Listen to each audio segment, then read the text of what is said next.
সোনাই রাজনীতিতে ফের বড়সড় বিস্ফোরণ। কংগ্রেসে যোগ দিয়েই বিদ্রোহ, আমিনুলের বিরুদ্ধে মারাত্মক অভিযোগ আয়েশার। সোনাই বিধানসভা কেন্দ্রের রাজনৈতিক সমীকরণে হঠাৎ করেই বড় ধাক্কা। মাত্র এক সপ্তাহ আগে কংগ্রেসে যোগ দেওয়া আয়েশা সুলতানা চৌধুরী এবার সেই দলকেই কাঠগড়ায় দাঁড় করালেন। আর সরাসরি নিশানায় কংগ্রেস প্রার্থী আমিনুল হক লস্কর। উল্লেখ্য, গত ২৯ মার্চ জোরকদমে প্রায় ৩২৫ জন সমর্থককে সঙ্গে নিয়ে কংগ্রেসে যোগ দিয়েছিলেন আয়েশা। লক্ষ্য ছিল একটাই, আমিনুল হক লস্করকে জয়ী করা। কিন্তু মাত্র কয়েকদিনের মধ্যে পুরো চিত্র পাল্টে গেল। শনিবার সন্ধ্যায় সাংবাদিক বৈঠকে আয়েশার বিস্ফোরক দাবি, আমিনুল হক লস্কর জনসভায় মিথ্যা প্রতিশ্রুতি দিয়ে সোনাইবাসীকে বিভ্রান্ত করছেন। ইউসিসি ও ওয়াকফ বোর্ড নিয়ে ছড়ানো হচ্ছে অপপ্রচার। ভোটের জন্য মানুষের আবেগ বিক্রি করা হচ্ছে বলেও এদিন অভিযোগ করেছেন আয়েশা। এখানেই শেষ নয়, আয়েশা আরও অভিযোগ করেন, কংগ্রেসে যোগ দেওয়ার পরও তাকে কোনো সদস্যপদ দেওয়া হয়নি, নেই কোনো অফিসিয়াল মেম্বারশিপ। জানিয়ে প্রশ্ন উঠছে দলের ভিতরেই। সবচেয়ে বড় ধাক্কা, এই সব অভিযোগ তুলে আয়েশা সুলতানা চৌধুরী তার পুরো টিম নিয়ে কংগ্রেস থেকে সরে দাঁড়ানোর ঘোষণা দিয়েছেন। এখন বড় প্রশ্ন, ভোটের আগে এই বিদ্রোহ কি কংগ্রেসের ভিত কাঁপাবে? আমিনুল হক লস্করের প্রচারে কি পড়বে বড় প্রভাব? সোনাইয়ের ময়দানে এখন একটাই আলোচনা, ভোটের লড়াই নাকি ভেতরের যুদ্ধ। পরিস্থিতি কোন দিকে মোড় নেবে, এখন সেদিকেই তাকিয়ে গোটা সোনাই। ব্যুরো রিপোর্ট, ঈশান বাংলা নিউজ, শিলচর। কংগ্রেসের সোনাইয়ের প্রার্থী আমিনুল হক লস্করকে সমর্থন করতে গিয়ে অন 29 মার্চে আমি আমার ফুল টিম নিয়ে ওনাকে সমর্থন করার জন্য কংগ্রেস অফিসে আমরা ছিলাম। সো মেন কারণ হচ্ছে গিয়ে আমি অহম গণপরিষদ দলের টিকিটের প্রত্যাশী ছিলাম এবং টিকিট থেকে বঞ্চিত হওয়ার পরে আমিনুল হক লস্করের এখান থেকে আমাকে অনেকবার ফোন এসেছে। উনি অনেকবার রিকোয়েস্ট করেছেন আমাকে যে ওনার দলে যোগদান করার জন্য, ওনাকে সাহায্য করার জন্য। তারপরে এটাই দেখলাম, যেহেতু আমি এইবার ইলেকশনে পার্টিসিপেট করছি না, তো ওনাকে যদি আমরা সবাই মিলে সমর্থন করি এবং সাহায্য করি তাহলে ওনার জন্য ভালো হবে। সো উনি আমাদেরকে দলে আসার জন্য আহ্বান করলেন। তারপরে আমরা দলে গেলাম ওনাকে সাহায্য করার জন্য। 29 মার্চে আমি ওদের দলকে জয়েন করেছি। দলকে জয়েন মানে কি, আমার কাছে কংগ্রেস দলের কোনো মেম্বারশিপও নেই আমার কাছে আজকের ডেট অবধি। ওই দিন 29 মার্চে আমার সোনাই সমষ্টি দিদারকুশ জিপিতে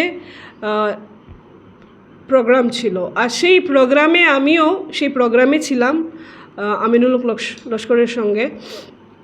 সেই প্রোগ্রামে যাওয়ার পরে আমি একটা জিনিস দেখলাম যে জনগণকে যেগুলো কথা উনি বলছেন, ওনার কথা, ওইখানে অনেক মানুষজন ছিলেন, সবার বক্তব্য অলমোস্ট ঠিক ছিল, কিন্তু উনি যখন কথা বলছেন সোনাইয়ের জনগণের কাছে, ভুল কথা, মিথ্যা প্রতিশ্রুতি এবং অনেক রকমের কথা, যে এই সবার মধ্যে যাওয়ার পরে আমি একটা জিনিস রিয়েলাইজ করলাম যে ওনাকে সাপোর্ট করতে গিয়ে এরকমের মিথ্যা প্রতিশ্রুতি এবং ভুল কথার আমি সমর্থন করতে পারি না। এই ডায়েসে আমিও ছিলাম। কালকে সোনাইয়ের জনগণ সেই প্রশ্নটা আমার কাছ থেকেও নেবে যে আপনিও তো সেইখানে ডায়েসে ছিলেন।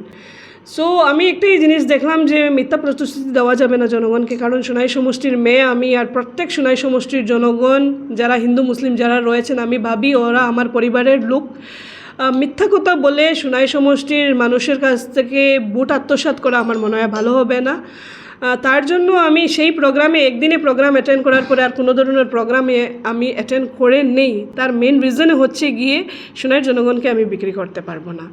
ভোট নিতে গিয়ে উনি মিথ্যা কথা বলতে পারেন, ভোট সোনাইয়ের জনগণের আবেগের সঙ্গে উনি খেলা করতে পারেন, সেটা ওনার পলিসি, ওনার ইলেকশন পলিসি। বাট আমার সাইড থেকে এরকমের কথাবার্তা আমি বলতে কখনো পারবো না, স্পেশালি সোনাইয়ের জনগণের সঙ্গে।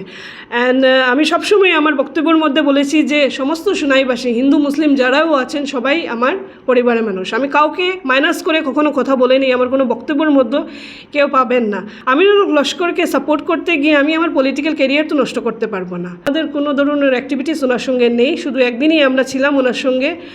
আজকের ডেটে কংগ্রেসের আমরা কিছু না, এবং আমরা কংগ্রেস থেকে সবাই মিলে আমরা সরে গিয়েছি। আমি কংগ্রেসে যাওয়ার পরে আমি বুঝতে পারলাম যে যেরকমের আইডিওলজি, যেরকমের কথাবার্তা, কোনো পলিটিক্যাল পার্টি এরকম কথাবার্তা হতে পারে না, কারণ ভোট নেওয়ার জন্য মানুষের আবেগ নিয়ে খেলা। এক রকমের কথা এখানে এসেছে যে ইউসিসির কথা উনি বলেছেন, যে ইউসিসি পাস হয়ে গেলে নাকি মুসলিম মানুষকে জ্বালানো হবে।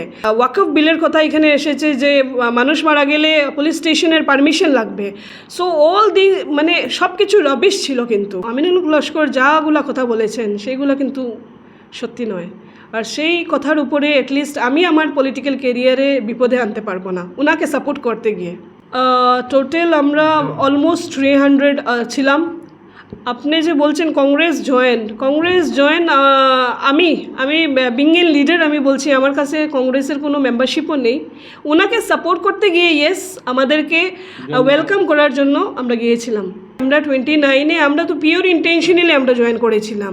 আজকে আমি সুনাইয়ের মেয়ে, আর সুনাই সমষ্টির ভিতরে এরকম বিতর্কিত কথাবার্তা, সুনাইয়ের মানুষের আবেগ নিয়ে কথা বললে ভোট আত্মসাৎ করার সেই রাজনীতিতে অ্যাটলিস্ট আমি নেই।